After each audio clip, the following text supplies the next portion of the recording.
નમસ્કાર, spark today ન્યૂઝમાં આપનું સ્વાગત છે। દેશના યશસ્વી પ્રધાનમંત્રી નરેન્દ્ર મોદીજી કાલે પધારવાના છે। એમનો રોડ શો, ભવ્ય રોડ શો થવાના છે। પહેલા એરપોર્ટથી સીધા એ સરદારધામ જશે અને ત્યારબાદ સાંજે વડોદરાની ગદા સર્કલથી, આપ જોઈ રહ્યા છો આ જ ગદા સર્કલથી પ્રધાનમંત્રી નરેન્દ્ર મોદીજી જે છે એ રોડ શો કરીને અહીંયા તમામ જે સંસ્કારી નગરીના જે લોકો છે એમનો અભિવાદન કરશે। અને જે રીતે તમામ પોલીસની વાત કરીએ તો તમામ જે પોલીસના આલા અધિકારી છે એમના દ્વારા અહીંયા આગળ હાઈ સિક્યુરિટી રાખવામાં આવી છે। અલગ અલગ ઝાંકીઓ પણ અહીંયા આગળ જોવા મળશે। આપ જોઈ રહ્યા છો કે તમામ પ્રકારની જે તૈયારીઓ છે એ દેશના યશસ્વી પ્રધાનમંત્રી નરેન્દ્ર મોદીજીના સ્વાગત માટે વડોદરા જે છે એ થનગનાટ જોવા મળી રહી છે। અલગ અલગ જગ્યાઓ પર સ્ટેડ બનાવવામાં આવ્યા છે। અલગ અલગ જગ્યાઓ પર જે રીતે પશ્ચિમ બંગાળમાં ભારતીય જનતા પાર્ટીની જે જીત થઈ છે એનું જશ્ન પણ હાલ અત્યારે આપને દેખાતું હશે કે એક હોર્ડિંગ લગાવવામાં આવ્યું છે। આ હોર્ડિંગમાં બંગાળમાં લખેલું છે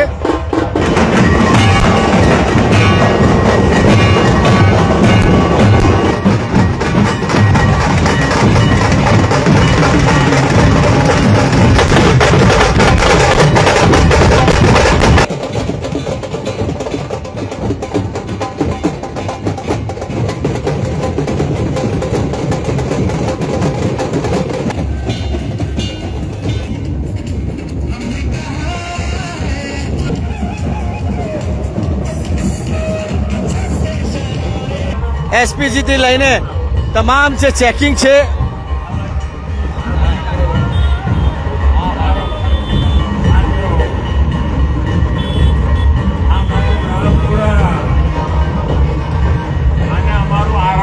અલગ અલગ કટઆઉટ લગાવવામાં આવ્યા છે અને પ્રધાનમંત્રી નરેન્દ્ર મોદીજી છે ગદા સર્કલથી એમનો જે રોડ શો છે એ રોડ શો ની શરૂઆત કરશે। અને આપ જોઈ રહ્યા છો કે અલગ અલગ જગ્યાઓ પર કટઆઉટ લગાવવામાં આવ્યા છે। પશ્ચિમ બંગાળમાં જે રીતે જીત થઈ છે ભારતીય જનતા પાર્ટીની, એ ભારતીય જનતા પાર્ટીની જીતનું જે જશ્ન છે એ મનાવવાના છે। એમની જે ગાડી છે પ્રધાનમંત્રી નરેન્દ્ર મોદીજીની, એ ગાડી પણ અમે આપને બતાવીશું જે રોડ શો શરૂ થવાનો છે। અને આ જ ગાડીમાં લગભગ પ્રધાનમંત્રી નરેન્દ્ર મોદીજી આ રોડ શોની શરૂઆત કરશે। અને આ જે ગાડી બનાવવામાં આવ્યો છે અહીંયા આગળ એરપોર્ટ પહોંચવાના છે। એરપોર્ટ પહોંચ્યા પછી એ સરદારધામ જવાના છે। સરદારધામથી જે રોડ શોની જે શરૂઆત છે એ રોડ શોની શરૂઆત ગદા સર્કલથી થવાની છે। આમ તો જોવા જઈએ તો તમામ પ્રકારની જે તૈયારીઓ છે વડોદરા પોલીસ દ્વારા કરી દેવામાં આવી છે। વડોદરા શહેરના જે પોલીસ કમિશનર છે નરસિંહા તોમર સાહેબ અને એમની ટીમ દ્વારા બંદોબસ્ત ગોઠવી દેવામાં આવ્યું છે। અને ખાસ કરીને જે રૂટ પર પ્રધાનમંત્રી નીકળવાના છે એ રૂટ પર તમામ પ્રકારના ઝાંકીઓ જોવા મળશે। અને સંસ્કારી નગરીના જે વડોદરાના લોકો છે એમનું સ્વાગત માટે અત્યારથી જે થનગનાટ એ વડોદરામાં દેખાઈ રહ્યો છે। આની પહેલા પણ ઓપરેશન સિંદૂરના સમયે પ્રધાનમંત્રી નરેન્દ્ર મોદીજી આવ્યા હતા બંગાળમાં। જે રીતે પશ્ચિમ બંગાળમાં જે ભારતીય જનતા પાર્ટીનો ભગવો લહેરાયો, ત્યારબાદ પહેલી વાર ગુજરાતના દોરા પર જે છે પ્રધાનમંત્રી છે પહેલા સોમનાથ મંદિર જવાના છે। એ સોમનાથ મંદિર નો એમનો કાર્યક્રમ છે। એ કાર્યક્રમ બાદ વડોદરા આવવાના છે। વડોદરા એરપોર્ટથી સીધા સરદારધામ જશે। સરદારધામથી સીધા આવવાના છે વડોદરા ગદા સર્કલ, અને ગદા સર્કલથી એમનો જે રોડ શો છે એની શરૂઆત થશે। લગભગ આ જ ગાડીમાં પ્રધાનમંત્રી એ રોડ શો કરવાના છે। અને જે રીતે આપ જોઈ રહ્યા છો કે જે થનગનાટ આજે વડોદરામાં દેખાઈ રહી છે, અલગ અલગ જગ્યાઓ પર સ્ટેડ બનાવવામાં આવ્યા છે। જે તૈયારીઓ છે એ કરવામાં આવી રહી છે। અલગ અલગ જે તૈયારીઓ છે એ એરપોર્ટ અહીંયાથી જશે અને ત્યારબાદ જે ગદા સર્કલ છે, ગદા સર્કલથી ભવ્ય રોડ શોની આયોજન કરવામાં આવ્યો છે। ભારતીય જનતા પાર્ટીની વાત કરીએ, વડોદરા અધ્યક્ષ જયપ્રકાશ સોની દ્વારા પત્રકાર પરિષદ કરીને પણ જાણકારી આપવામાં આવી છે। અને એ જાણકારી એ આપવામાં આવી કે પ્રધાનમંત્રીજીનું શું રૂટ રહેશે, કયા રૂટ પરથી એ જવાના છે અને કયા કયા પ્રકારના જે સ્ટેટ બનાવવામાં આવ્યા છે, અલગ અલગ સ્ટેટ બનાવવામાં આવ્યા છે। એ સ્ટેટ પર અલગ અલગ ઝાંકીઓ આપને દેખાશે સંસ્કારી નગરીમાં એક કલ્ચર નગરી છે અને અલગ અલગ જાતિઓ બંગાળની જીત પછી બંગાળના જે કાર્યક્રમ છે એ પણ અહીંયા આગળ સ્ટેટ બનાવવામાં આવ્યા છે, અલગ અલગ સ્ટેટ બનાવવામાં આવ્યા છે. અને પોલીસની વાત કરીએ તો તમામ જે રૂટ છે પ્રધાનમંત્રીનું એ રૂટ ઉપર ચાપતી નજર રાખવામાં આવશે. ભારતભાઈ, સંસ્કારી નગરી અત્યારથી થનગનાટ થઈ રહી છે.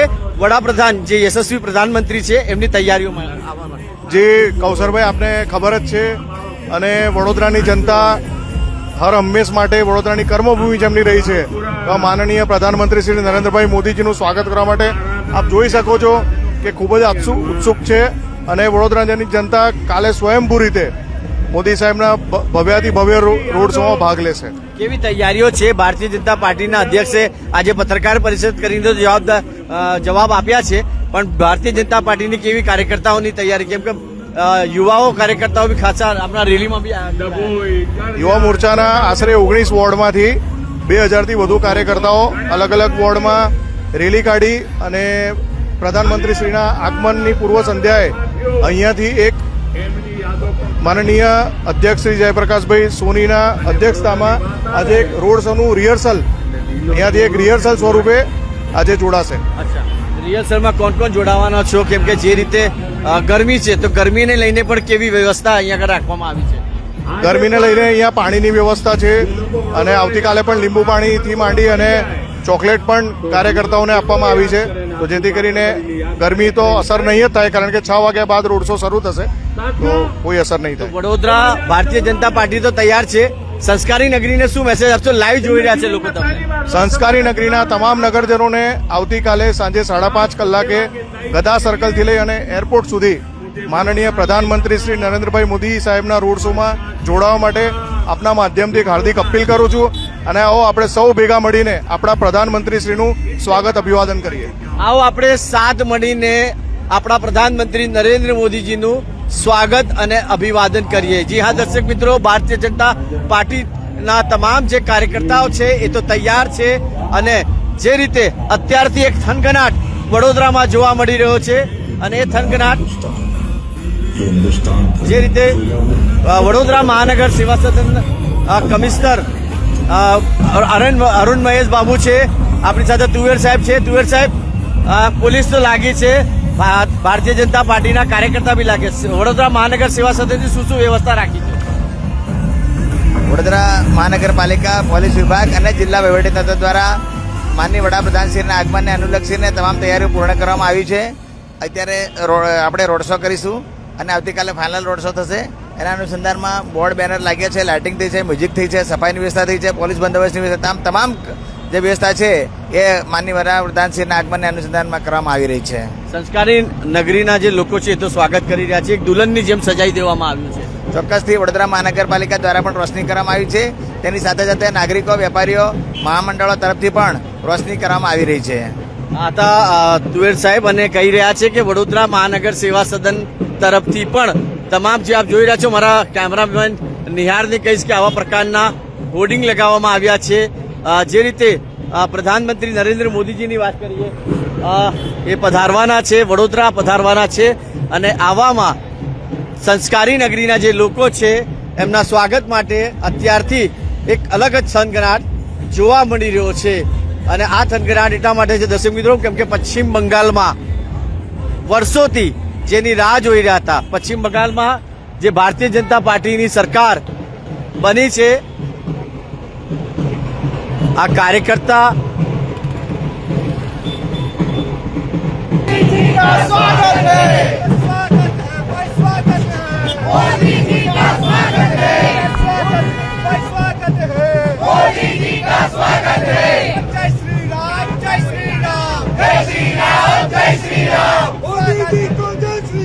તમામ ભારતીય જનતા પાર્ટીના જે કાર્યકર્તા છે હાલ અત્યારે જય શ્રી રામના નારા લગાવી રહ્યા છે અને મોદીજીનું સ્વાગત માટે છે. શું કહેશો? વડોદરામાં એક થનગનાટ જોવા મળી રહ્યો છે. અત્યારે આપણા લોકલાડીલા પ્રધાનમંત્રી શ્રી નરેન્દ્રભાઈ મોદી સાહેબ આપણા વડોદરા સંસ્કારી નગરીમાં પધારી રહ્યા છે, તો એનાથી મોટો ઉત્સાહ, આનંદ કોઈ હોઈ જ ના શકે. અમારા માટે એક અનેરો ઉત્સવ છે. જેવું દિવાળી આવે છે, જેવું હોળી આવે છે, એવી જ રીતે અમારા માટે નરેન્દ્રભાઈ મોદી વડોદરા શહેરમાં પધારે તો એક ઉત્સવનો માહોલ છે અને ખૂબ જ જોશ અને વોર્ડના સર્વે કાર્યકર્તા ખૂબ જ જોશમાં છે અને ખૂબ જ બધા એન્જોય કરી રહ્યા છે. કાર્યકર્તાઓ જોશમાં છે અને કહી રહ્યા છે. બેન શું કહેશો? જય શ્રી રામ. ઉત્સાહ અને ઉત્સવનો આ તહેવાર છે. મોદીજી આવી રહ્યા છે તો બધા જ શહેરના મહાનુભાવો અને સૌ નગરજનો મોદીજીના સ્વાગતમાં તૈયાર છે. સ્વાભાવિક છે કે જ્યારે જ્યારે નરેન્દ્રભાઈ મોદી સાહેબ વડોદરા આવે છે ત્યારે કાર્યકર્તાઓમાં અને પ્રજામાં આવો જ ઉત્સાહ જોવા મળે છે. 2001માં મુખ્યમંત્રી થયા પછી પહેલી વખત વડોદરામાં જ્યારે તેઓ આવે ત્યારથી લઈને આજ સુધી 25 વર્ષ પછી પણ મોદી સાહેબનો ક્રેઝ એવો ને એવો જ યથાવત છે. અને ખાસ કરીને જ્યારે બંગાળનું ઇલેક્શન જીત્યા પછી વડોદરામાં આવતા હોય ત્યારે સ્વાભાવિક રીતે કાર્યકર્તાઓ તેમને ઉત્સાહ માટે આતુર જ હોય. અને એટલે તમે જુઓ તો આખા રસ્તા ઉપર હજુ આવતીકાલે સાહેબ આવવાના છે, પણ આગમનના 24 કલાક પહેલા પણ કાર્યકર્તાઓમાં ને પ્રજામાં નરેન્દ્રભાઈ મોદી સાહેબને જોવાનો, એમને સત્કારવાનો ઉત્સાહ જોવા મળે છે. એક ઉત્સાહ જ અલગ દેખાઈ રહ્યો છે અને આ જ ખાસિયત છે દેશના વડાપ્રધાન નરેન્દ્ર મોદીજીની. અને જે રીતે આ તમામ કાર્યકર્તાથી લઈને તમામ લોકો એક ઉત્સાહ બતાવી રહ્યા છે.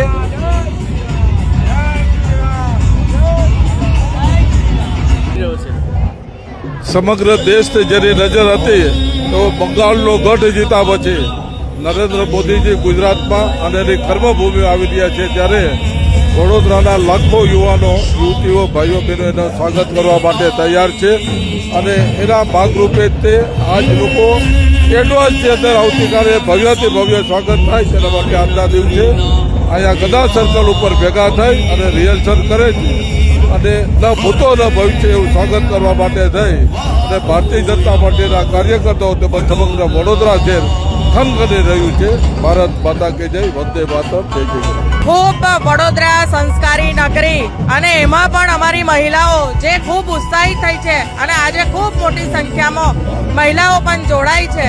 એટલે મોદી સાહેબનો જે આવકાર છે, અમારું વડોદરા એટલે સંસ્કારી નગરી અને એમાં મોદી સાહેબ આવવાના હોય એટલે ખૂબ ખુશ હોય. જય શ્રી રામ. મોદીજી કો જય શ્રી રામ. જય શ્રી રામ. જય શ્રી રામ. મોદીજી કો જય શ્રી રામ. જય શ્રી રામ. જય શ્રી રામ. મોદીજી કો જય શ્રી રામ. જય શ્રી રામ. જય શ્રી રામ. જય શ્રી રામ.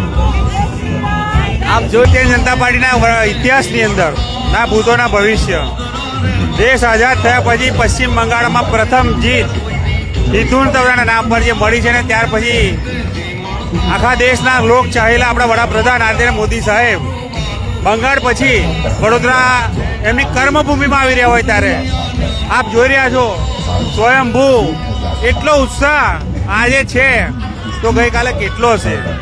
ખરેખર મોદી સાહેબ એક આત્મારૂપી વ્યક્તિ છે કે દેશનું ભલું કરવા માટે એ 18-24 કલાક કામ કરે છે અને દેશની તમામ પ્રજાનો પણ એમને આશીર્વાદ છે. ત્યારે આજે આટલી ઉંમરે પણ આટલા 42 ડિગ્રીના તોપ ગમતા તાપમાં પણ રોડ સર્વ કરી અને વડોદરા શહેરની પ્રજાજનોનું સત્કાર સમારંભ આપવા માટે પણ આવી રહ્યા છે એટલે એમનો ખૂબ ખૂબ આભાર. આ હતા સતીશ પટેલ. અને જે રીતે વડોદરાની વાત કરીએ તો વડોદરામાં હાલ દર્શક મિત્રો જે રીતે અત્યારે એવું લાગી રહ્યો છે કે દેશના વડાપ્રધાન નરેન્દ્ર મોદીજી આજે જ આવી ગયા છે. એવામાં વડોદરા સંસ્કારી નગરી એમના સ્વાગત માટે જે થનગનાટ થઈ રહી છે એ થનગનાટ અત્યારે જોવા મળી રહ્યો છે. વિડીયો જર્નલિસ્ટ નિહાર પંચોલી સાથે હું કૌશલ સ્પાર્ક ટુડે ન્યૂઝ માટે